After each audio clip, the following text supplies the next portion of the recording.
Welcome to my YouTube channel. I'm the Tailorette, and I'm going to show you how to use a pleater machine. First, prepare whatever your project is for the smocking machine. Here I'm making a skirt, so I'm sewing my pieces together, and I'm folding over the top edge where I'm going to pleat about a ½ inch from the edge. Okay, so here is the pleater machine.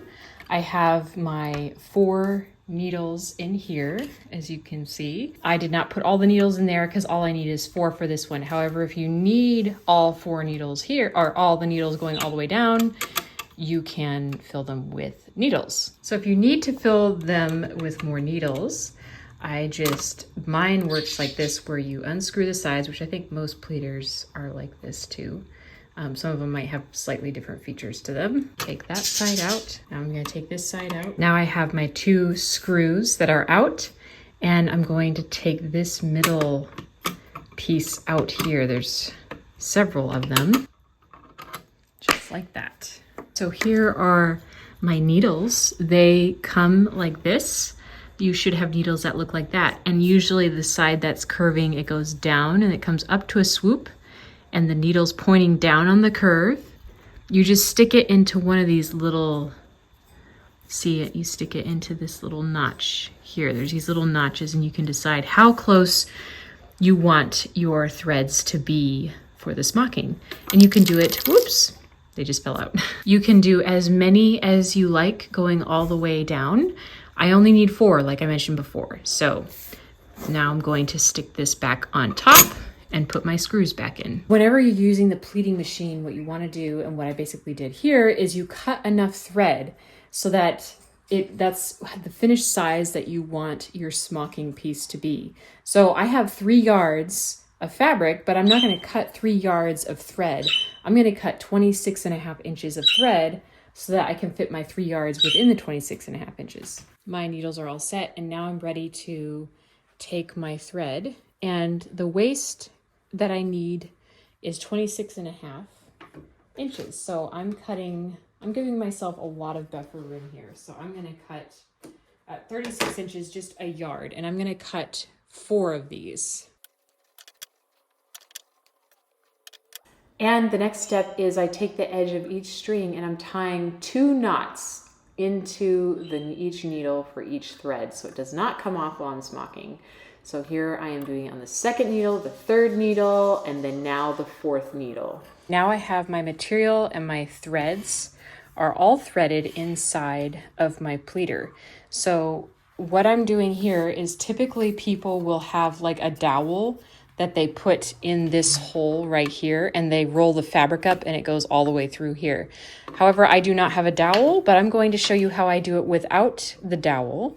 It's not that hard. So how this works is there are basically 2 bars here. There's this one and there's the one on the bottom.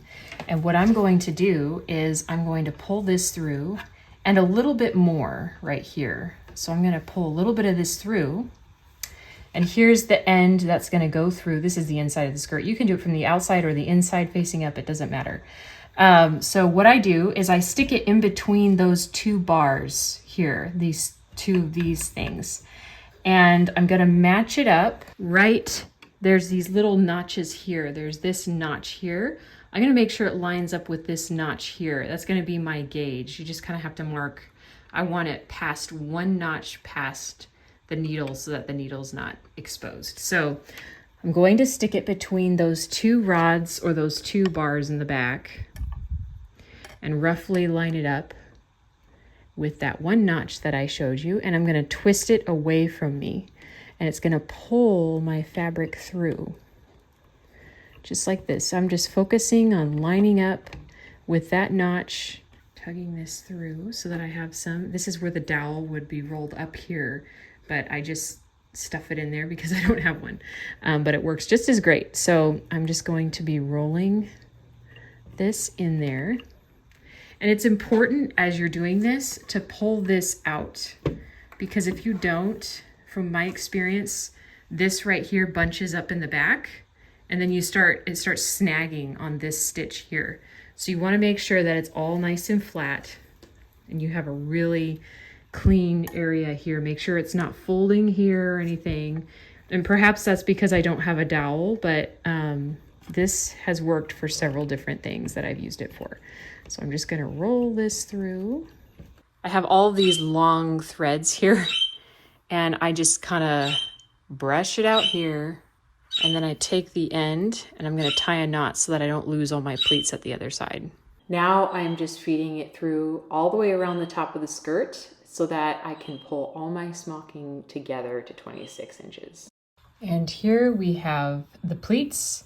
They're all done. You can spread them out as much as you want. You don't have to pack as much fabric in between, but you can do whatever you like. Well, that is partly the method that I used to do the skirt of the Cinderella dress. Also, that is the underskirt for the Cinderella dress. I have 2 other videos on how I made this dress, so see the links below. But in the meantime, hit that subscribe button, like this video, and I will see you next time.